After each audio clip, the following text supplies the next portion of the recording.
अब मैं चाहता हूं कि तकरीर के दूसरे टॉपिक पर आ जाएं कि कुर्बानी के चंद जरूरी मसाइल आपके सामने बयान करके बात खत्म करें। कुर्बानी क्या है? फर्ज है, सुन्नत है, वाजिब है। सही बात यह है कि कुर्बानी सुन्नत है।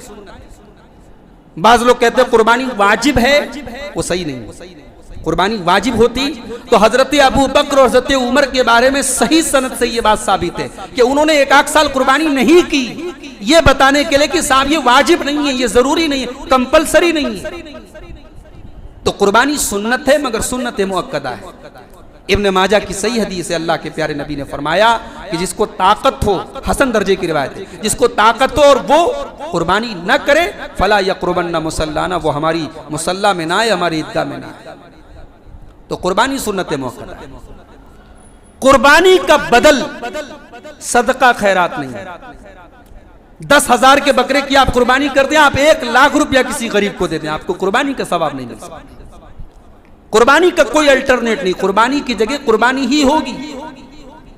और कुर्बानी भी अपने वक्त पर होनी चाहिए। एक सहाबी ने ईद उल अज़हा की नमाज के पहले कुर्बानी कर दी। अल्लाह के नबी ने देखा, आपने फरमाया मन ज़बह क़ब्ल अस्सलाती फ़क़द ज़बह लिनफ़्सिही, जिसने नमाज के पहले कुर्बानी की उसने अपने लिए कुर्बानी की, उसको कुर्बानी का सवाब नहीं मिलेगा, उसको उसकी कुर्बानी नहीं होगी, वो तो बस गोश्त की बकरी है। कुर्बानी वो होगी जो वक्त पर की जाए। वक्त कब है? ईद उल अज़हा की नमाज के बाद से लेकर के 13 तारीख के सूरज के गुरूब होने के पहले तक, 13 तारीख की असर तक आप कुर्बानी कर सकते हैं। कुर्बानी किन जानवरों की करनी चाहिए? 8 जानवर हैं उनका जिक्र कुरान में। 8 जोड़े, यानी 4 जोड़े 8 जानवर। मिनल माज़ इस्नैन मिनल ज़ान इस्नैन, बकरे का जोड़ा यानी बकरा बकरी, भेड़ का जोड़ा भेड़ा भेड़ी, दुम्बा ये भेड़ा एक ही किस्म है, और मिनल बकर इस्नैन गाय का जोड़ा, मिनल इबिल इस्नैन ऊंट का जोड़ा। ये 8 जानवर इनकी कुर्बानी साबित है। कुर्बानी का गोश्त यकीनन आप स्टोर कर सकते हैं, खुद भी खा सकते हैं, रिश्तेदारों को भी खिला सकते हैं, मगर अपने लिए इतना स्टोर करके रख लिया जाए कि 2-2 महीने तक खाया जाए, और गरीब पड़ोसी बेचारा, उसके घर जिसके घर कुर्बानी नहीं, वो गोश्त के लिए तरसे, माफ कीजिए, आपने कुर्बानी की रूह को नहीं समझा। कुर्बानी का मकसद ही है कि अपनी अना को कुर्बान किया जाए। आपने जानवर कुर्बान कर दिया और अपनी फ्रिज में गोश्त भर के रख लिया, पड़ोसी बेचारा रिश्तेदार जिसके घर में कुर्बानी, उसके घर में आपने नहीं भेजा। होने वाले दामाद के घर आपने 2 रान भेज दी, होने वाले समधी के आपने 2 रान भेज दी। हमारे यहाँ कुर्बानी का गोश्त रिश्तेदारियों के हिसाब से जाता है। नया नया समधियाना है तो चलो साहब बड़ी बड़ी रान जा रही है, और जो पुराने रिश्तेदार हैं उनके यहाँ नहीं भी जाता है। तो कुर्बानी का मेयार रिश्तेदारी नहीं होना चाहिए। कुर्बानी का गोश्त का मेयार क्या होना चाहिए? जिसके यहाँ कुर्बानी नहीं उसको तरजीह दो।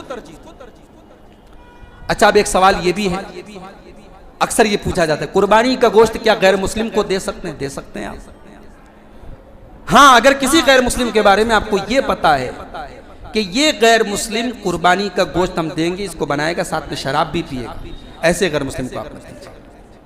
जिसके बारे में पता हो कि वो शराब पिएगा नहीं, हाँ, जो ठीक ठाक है, आपके अच्छे ताल्लुकात और पता है कि नहीं ये सब काम वो नहीं करेगा, उसको आप दे सकते हैं। तकसीम करने का कोई तरीका नहीं बताया। अल्लाह ने कुरान में कहा खुद खाओ, फकुलू मिनहा व अतइमुल बाइसल फकीर, खुद भी खाओ, गरीब को खिलाओ, मोहताज को खिलाओ। तो जो गरीब है, जो जरूरतमंद है, जिसके घर में कुर्बानी नहीं हुई है, उसको पहले तो अपने अड़ोस पड़ोस में, अपने रिश्तेदारी में पता लगाओ, जिनकी कुर्बानी नहीं हुई उनको पहले भिजवाओ। कुर्बानी अपने हाथ से करनी चाहिए। अल्लाह के नबी अपने हाथ से कुर्बानी करते थे। दूसरे से करा सकते हैं, जायज़ है, मगर अपने हाथ से कुर्बानी करना बेहतर है और अफजल है।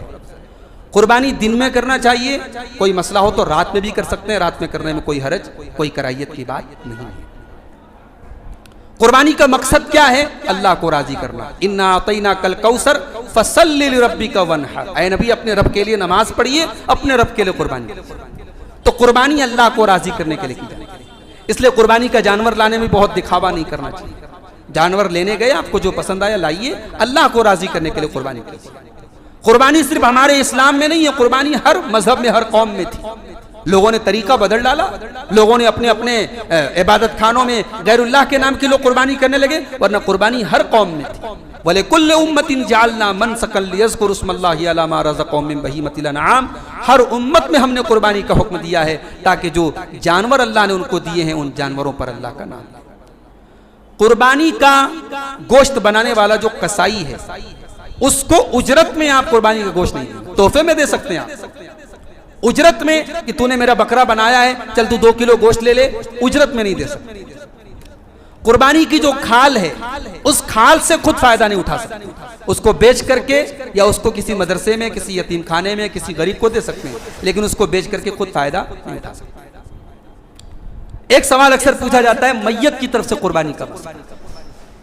इंसान जिंदा रहता है कोई पूछता नहीं है, अम्मा मर गए तो चलो साहब अम्मा की तरफ से कुर्बानी हो रही है, अब्बा की तरफ से कुर्बानी हो रही है। अब्बा जिंदा है तो अब्बा को कोई पूछ नहीं रहा, अब्बा मर गए तो अब्बा की तरफ से कुर्बानी हो रही है। अल्लाह के रसूल से साबित नहीं है, आपने कभी किसी मैयत की तरफ से कुर्बानी नहीं की, आपके बाद सहाबा ने आपकी तरफ से कुर्बानी नहीं की। हाँ, एक हदीस है कि अल्लाह के नबी जब कुर्बानी करते थे तो एक दुआ पढ़ते थे। क्या दुआ पढ़ते थे? ऐ अल्लाह तो इस कुर्बानी को मेरी तरफ से व अम्मन लम युज़ही मिन उम्मती, और मेरी उम्मत के उन लोगों की तरफ से इस कुर्बानी को कबूल कर ले जिन्होंने कुर्बानी नहीं की।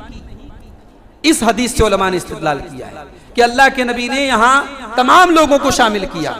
अब उम्मत में बहुत सारे ऐसे लोग हैं, एक हदीस में ये भी आपने दुआ पढ़ी, अल्लाहुम्मा तक़ब्बल मिन मुहम्मद व मिन उम्मत मुहम्मद, ऐ अल्लाह तो इस कुर्बानी को मोहम्मद सल्लल्लाहु अलैहि वसल्लम की तरफ से कबूल फरमा और मोहम्मद सल्लल्लाहु अलैहि वसल्लम की उम्मत की तरफ से कबूल फरमा। तो उम्मत में जिंदा मुर्दा सब आ गए।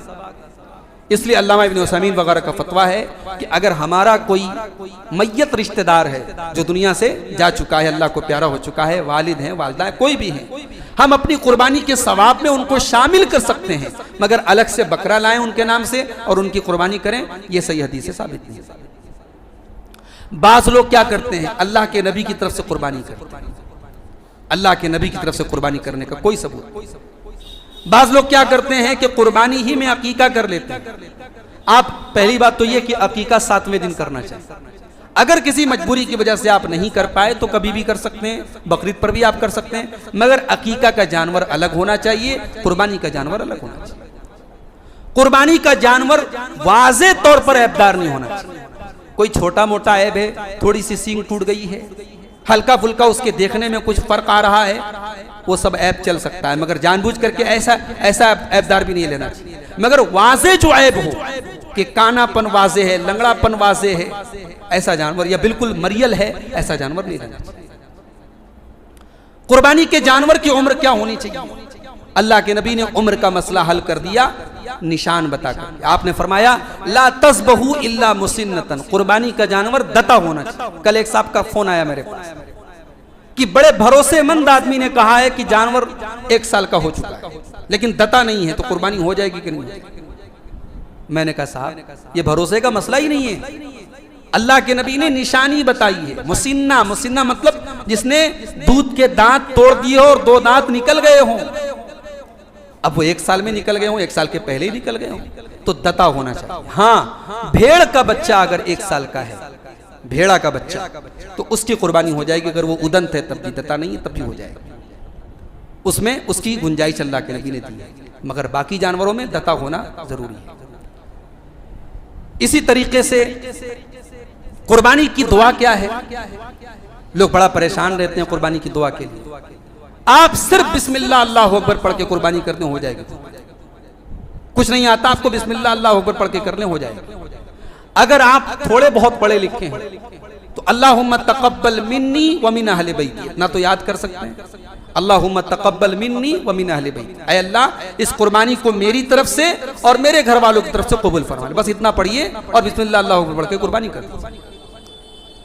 अगर आप चाहें तो वो लंबी दुआ भी सही सनद से साबित है, इन्नी वज्जहतु वजहिया लिल्लज़ी फ़तरा अस्समावाति वल अर्ज़ हनीफ़न व मा अना मिनल मुशरिकीन इन्न सलाती व नुसुकी व महयाया व ममाती लिल्लाहि रब्बिल आलमीन ला शरीक लहू व बिज़ालिका उमिरतु व अना मिनल मुस्लिमीन। ये दुआ भी आप पढ़ सकते हैं। कुर्बानी अगर आप किसी और की तरफ से कर रहे हैं तो अल्लाहुम्मा तक़ब्बल मिन के बाद उसका नाम लीजिए। मिसाल के तौर पे उसका नाम अब्दुल्ला है, अल्लाहुम्मा तक़ब्बल मिन अब्दुल्ला, अल्लाहुम्मा तक़ब्बल मिन अब्दुर्रहमान, और अगर उसके घर वालों की तरफ से भी करना है, अल्लाहुम्मा तक़ब्बल मिन अब्दुल्लाह व अहले बैती, अपनी तरफ से करेंगे, व अहले बैती उसकी तरफ से करेंगे, व अहले बैती। ठीक है, एक जानवर की कुर्बानी पूरे घर वालों की तरफ से हो सकती है, चाहे वो छोटा जानवर चाहे वो बड़ा जानवर। एक बकरा की, एक बकरी की भी कुर्बानी आप अपनी फैमिली, पूरी फैमिली की तरफ से कर सकते हैं। मगर हाँ, अगर बेटे अलग रह रहे, उनका किचन अलग है, उनका कारोबार अलग है, तो फिर वो अलग फैमिली मानी जाएगी। फिर एक बकरे की कुर्बानी सबकी तरफ से नहीं होगी, लेकिन सब साथ में है तो एक बकरे की कुर्बानी सबकी तरफ से भी हो सकती है। कोशिश ये करनी चाहिए कि कुर्बानी अगर हमें अल्लाह ने ताकत दी है तो ज़्यादा से ज़्यादा हम करें, ताकि ज़्यादा से ज़्यादा गोश्त तकसीम हो, लोगों तक पहुँचे और हमें सवाब भी पहुँचे। अल्लाह के नबी सल्लल्लाहु अलैहि वसल्लम ने हज्जतुल वदा के मौके पर, भाई हज के मौके पर भी एक ही कुर्बानी है, मगर अल्लाह के नबी ने 100 ऊँट की कुर्बानी की और अपनी वफात के 2.5 महीना पहले की। उससे उलमा ने इस्तिदलाल किया है कि आदमी को कुर्बानी दिल खोल के करनी चाहिए, लेकिन हाँ उसमें बहुत परेशानी, मोल लेना, कर्जा ले लेना और ये कि साहब लोग क्या कहेंगे, ये सब सोचना। अगर आपकी हैसियत नहीं है तो मत कीजिए, कोई मसला नहीं, लेकिन हैसियत है तो हैसियत के मुताबिक बढ़ चढ़ के कुर्बानी कीजिए। तो ये कुर्बानी के चंद मसाइल हैं। अल्लाह से दुआ है रब्बुल आलमीन हम सबको इखलास के साथ कुर्बानी करने की तौफीक अता फरमा। ऐ अल्लाह, इब्राहीम अलैहिस्सलाम की सीरत के ताल्लुक से जो बातें मैंने बयान की, मुझे भी और आप सबको भी उन पहलुओं पर अमल करने की तौफीक अता फरमा। अल्लाह ताला हम सबको इब्राहीम अलैहिस्सलाम के जैसा मुवहिद बनाए, उनके जैसी तौहीद, उनके जैसा ईमान और अक़ीदे की मजबूती हम सबको अपने अंदर पैदा करने की तौफीक अता फरमाए। रब्बुल आलमीन हमें तौफीक दे कि हम अमन व अमान के साथ, सेहत व सलामती के साथ अपना ये दूसरा इस्लामी त्यौहार मनाएं और अल्लाह ताला हर आफत से, हर मुसीबत से हम सब की हिफाजत करे और सुकून के साथ हमें अपना ये त्यौहार गुजारने की तौफीक अता फरमाए। रब्बुल आलमीन हमें इखलास दे, हर किस्म की बदनीयती से अल्लाह ताला महफूज रखे। अल्लाह ताला हमारी जो भी कुर्बानी है, जो भी इबादतें हैं, अल्लाह उन सबको कबूल फरमाए। जो बीमार है अल्लाह उनको शिफाए कामिल आजिल अता फरमाए। जो रोज़गार से परेशान है अल्लाह उनके रोज़गार में बरकत नसीब फरमाए। जब तक हम दुनिया में ज़िंदा रहें, इस्लाम पर ज़िंदा रहें और ख़ात्मा हम सबका ईमान पर हो। आमीन। व आखिर दावाना अनिल हम्दुलिल्लाहि रब्बिल आलमीन। अस्सलामु अलैकुम व रहमतुल्लाहि व बरकातुहू।